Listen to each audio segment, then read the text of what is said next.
क्या हुआ जब प्रयागराज महाकुंभ के दौरान एक साधु को गंगा स्नान करने से रोका गया।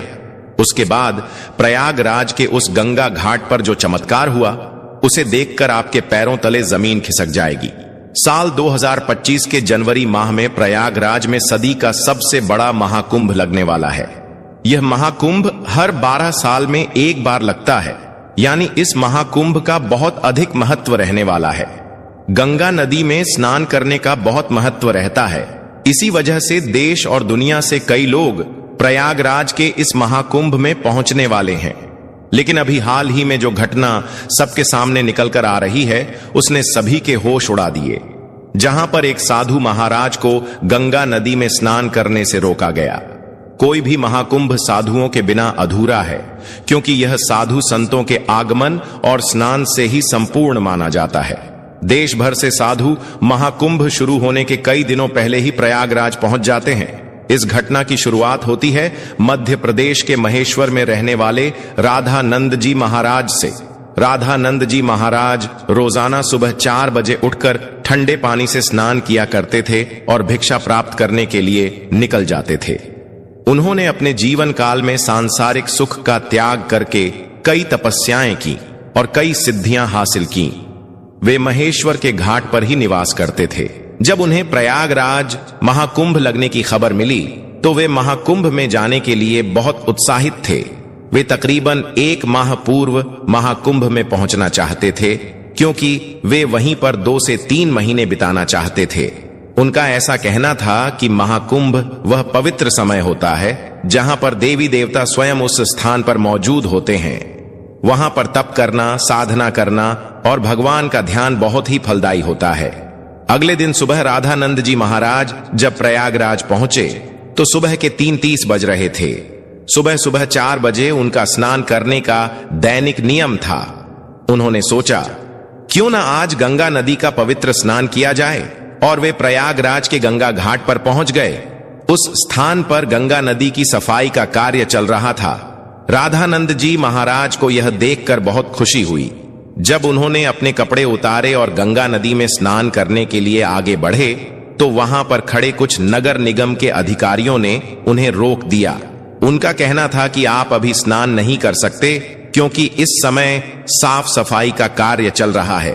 प्रयागराज में रोजाना रात्रि के समय गंगा नदी की साफ सफाई का कार्य किया जाता है, ताकि दिन और शाम के समय यात्रियों को इस कारण कोई मुश्किलें ना हो। राधानंद जी महाराज काफी धैर्यवान थे। उन्होंने सफाई अधिकारियों को समझाया कि बात बहुत अच्छी है, लेकिन नित्य मेरा 4 बजे नहाने का नियम है, और आज अगर मैं प्रयागराज पहुंचा हूं तो मैं गंगा नदी में ही स्नान करूंगा, और मेरे एक अकेले के नहाने से ना तो तुम्हारी व्यवस्था बिगड़ेगी और ना ही मुझे कोई समस्या होगी। लेकिन वह अधिकारी अचानक से गुस्सा हो गया और उन साधु महाराज से कहने लगा, तुम्हें इसी समय क्यों नहाना है? अभी पूरा दिन पड़ा हुआ है। क्या यहां पर तुम्हें कोई इंसान नहाता हुआ दिख रहा है? क्या तुम्हारे अंदर इतनी शक्ति है कि तुम सुबह 4 बजे इतने ठंडे पानी से स्नान कर लोगे? व्यर्थ की बातें बनाना छोड़ दो और यहां से चले जाओ।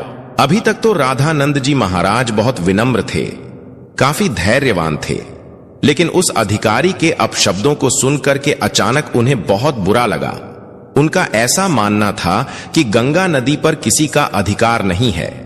यह तो साक्षात भगवान शंकर की जटाओं से निकलती है, जिसके अंदर सभी को अपने पाप धोने का अधिकार है, और उसके लिए कोई निश्चित समय नहीं हो सकता। लेकिन उस समय राधानंद जी महाराज ने उस अधिकारी को कुछ नहीं कहा और सामने घाट पर ध्यान अवस्था में बैठ गए। सबको लग रहा था कि वे साधु महाराज मान गए हैं और पीछे हट गए हैं। अब जब पुनः गंगा नदी के अंदर साफ सफाई की मशीनों को शुरू किया गया तो अचानक से एक बहुत बड़ी घटना घट गई। वे सभी मशीनें शुरू होने का नाम ही नहीं ले रही थीं। ऐसा लग रहा था मानो वह जाम हो गई हो या उनके अंदर बहुत सारा कचरा फंस गया हो। अधिकारियों ने मशीन को देखा परखा और उसके अंदर का सारा कचरा बाहर निकाल दिया। सबको उम्मीद थी कि अब मशीनें कार्य करने लगेंगी, लेकिन फिर जब मशीन शुरू की गई तो कोई भी मशीन चालू होने को तैयार ही नहीं थी। सभी अधिकारी बहुत हैरान थे, किसी की भी समझ में कुछ नहीं आ रहा था। लेकिन जब मशीन चालू नहीं हुई तो कई मैकेनिकल इंजीनियरों की टीम को मशीन देखने के लिए बुलाया गया। उन सभी मैकेनिकों ने मशीनों को अच्छी तरह से झांचा परखा और यही पाया कि मशीन तो एकदम सही है, लेकिन इसके चालू ना होने का कारण किसी को समझ नहीं आ रहा था। राधानंद जी महाराज अभी भी उसी घाट पर ध्यान अवस्था में बैठे हुए थे।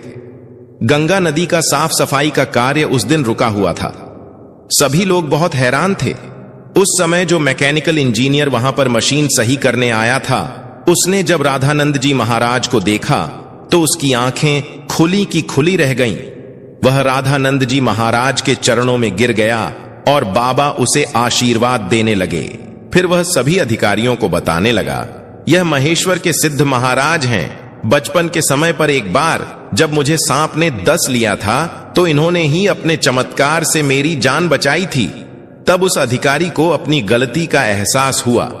वह समझ चुका था कि अगर यह अपने दैनिक नियम के अनुसार 4 बजे गंगा स्नान करना चाहते थे तो मुझे इन्हें रोकने का अधिकार नहीं था। मैंने जो इनका अपमान किया, इन्हें भला बुरा कहा और गंगा नदी में स्नान करने से रोक दिया, उसी का परिणाम मशीनों की खराबी के रूप में हम भुगत रहे हैं। अब यही हमारी समस्या का समाधान कर सकते हैं।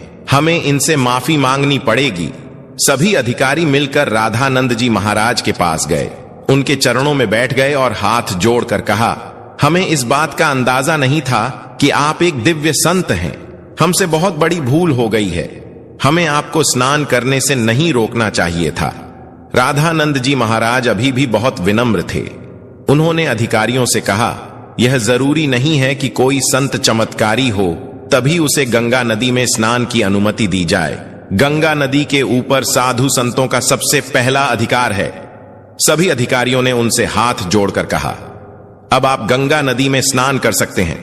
हम आपसे बहुत माफी चाहते हैं।